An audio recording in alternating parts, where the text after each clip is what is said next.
मित्रता एक आवश्यक विषय वाणी पीठा से कृष्ण की मित्रता के रहते भक्त को कोई भय नहीं हो सकता। कृष्ण सर्वोच्च नियंत्रक हैं, यहाँ तक कि मृत्यु के भी नियंत्रक हैं, जो इस भौतिक संसार में अंतिम भय माना जाता है। ये भय कृष्ण भावनामृत की कमी के कारण उत्पन्न होता है, अन्यथा कोई भय नहीं हो सकता। जिसने कृष्ण के चरण कमलों की शरण ले ली है, उसके लिए भय की ये भौतिक दुनिया बिल्कुल भी खतरनाक नहीं है। श्रील प्रभुपाद की पुस्तकें, व्याख्यान, वार्तालाप और पत्र इस आवश्यक विषय की व्यापक प्रस्तुति प्रदान करते हैं, जैसा कि वाणी कोट्स मैत्री श्रेणी में देखा गया है। उनकी पुस्तकों का एक परिचय निम्नलिखित 9 उद्धरणों में दिया गया है। श्रील प्रभुपाद की पुस्तकों से उद्धरण इस अर्थ में भी मनुष्य और देवता की शारीरिक संरचना एक ही है। आध्यात्मिक दृष्टिकोण से हम सभी आध्यात्मिक चिंगारी, सर्वोच्च आत्मा, भगवान के अंश हैं। भौतिक या आध्यात्मिक रूप से हम मूल रूप से एक हैं, लेकिन हम मायावी ऊर्जा के अनुसार मित्र और शत्रु बनाते हैं। श्रीमद्भागवत 4.9-33। एक भक्त उन गरीब आत्माओं पर दया दिखाता है जो आध्यात्मिक ज्ञान की इच्छा रखते हैं और उन्हें कृष्ण चेतना में ऊपर उठाने के लिए प्रबुद्ध करते हैं। ये भक्त के कर्तव्यों में से एक है। उसे ऐसे लोगों से भी दोस्ती करनी चाहिए जो उसके बराबर हों या जिनमें उसके जैसी समझ हो। एक भक्त के लिए सामान्य व्यक्तियों से मित्रता करने का कोई मतलब नहीं है। उसे अन्य भक्तों से मित्रता करनी चाहिए ताकि वे आपस में विचार विमर्श करके एक दूसरे को आध्यात्मिक समझ के मार्ग पर आगे बढ़ा सकें। श्रीमद्भागवत 3.29-17। जब भक्त अन्य लोगों का सहिष्णुता, दया, मित्रता और समानता के साथ स्वागत करता है, तो भगवान अपने भक्त से बहुत संतुष्ट होते हैं। भक्ति पूर्णता के दूसरे चरण में एक उन्नत भक्त का कर्तव्य है कि वे इस श्लोक के अनुसार कार्य करे। भक्ति जीवन के 3 चरण हैं। निम्नतम चरण में एक भक्त को केवल मंदिर में देवता की चिंता होती है और वह नियमों और विनियमों के अनुसार बड़ी भक्ति के साथ भगवान की पूजा करता है। श्रीमद्भागवत 4.1-13। मित्रता की शक्ति सीमित है।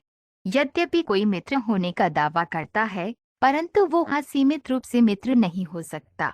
जीवों की संख्या असीमित है और हमारे संसाधन सीमित है, इसलिए हम सामान्य रूप से लोगों को कोई वास्तविक लाभ नहीं पहुंचा सकते। आमतौर पर लोगों के लिए सबसे अच्छी सेवा उन्हें कृष्ण चेतना के प्रति जागृत करना है ताकि वे जान सकें कि सर्वोच्च भोक्ता, सर्वोच्च मालिक और सर्वोच्च मित्र कृष्ण हैं। तब भौतिक प्रकृति पर प्रभुत्व स्थापित करने का ये भ्रामक सपना गायब हो जाएगा।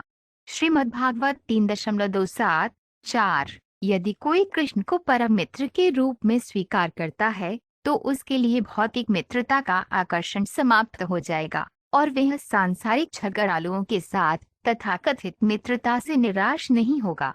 यदि वो कृष्ण की दासता से आकर्षित होता है, तो उसे भविष्य में स्वामी बनने की झूठी आशा के साथ भौतिक अस्तित्व की निम्न स्थिति में भौतिक शरीर की सेवा नहीं करनी पड़ेगी। चैतन्य चरितामृत आदि लीला 4.35। जिसके पास इस भौतिक संसार में घर, जमीन, बच्चे, समाज, मित्रता और धन के रूप में अधिक है, उसके पास ये चीजें केवल कुछ समय के लिए होती हैं। कोई भी व्यक्ति माया द्वारा निर्मित इस सभी भ्रामक सामग्री को स्थायी रूप से अपने पास नहीं रख सकता है। ऐसा स्वामी अपने आत्म साक्षात्कार के मामले में अधिक भ्रमित होता है, इसलिए किसी के पास कम या कुछ भी नहीं होना चाहिए ताकि वे यह कृत्रिम प्रतिष्ठा से मुक्त हो सके। श्रीमद्भागवत 2.7-18। पुरी में भगवान का सामूहिक संकीर्तन आंदोलन जन समूह के लिए एक अनूठी प्रदर्शनी थी। जनमानस को आध्यात्मिक अनुभूति की ओर मोड़ने का यही तरीका है।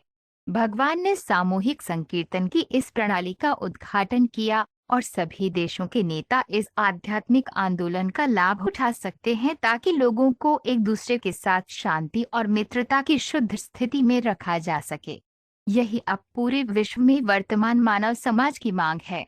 श्रीमद्भागवत, परिचय, पुराण, महाभारत, भागवत, भगवत गीता और उपनिषद जैसी असंख्य पुस्तकें हैं जिनमें 2 या 2 से अधिक भक्तों के बीच चर्चा के लिए अनगिनत विषय हैं। आपसी हितों और समझ वाले व्यक्तियों के बीच मित्रता पक्की होनी चाहिए। ऐसे व्यक्तियों को स्वजाति, एक ही जाति का कहा जाता है। भक्ति को ऐसे व्यक्ति से बचना चाहिए जिसका चरित्र मानव समझ में तय नहीं है, भले ही वे वैष्णव हो या कृष्ण का भक्त हो। यदि उसका चरित्र सही ढंग से प्रतिनिधित्व नहीं करता है तो उससे बचना चाहिए।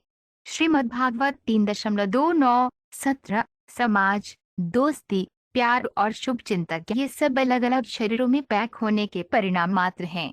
व्यक्ति को ये अच्छी तरह से जानना चाहिए और इस शारीरिक बंधन से बाहर निकलने का प्रयास करना चाहिए जिसमें वह जन्म जन्मांतर फेंका जाता है।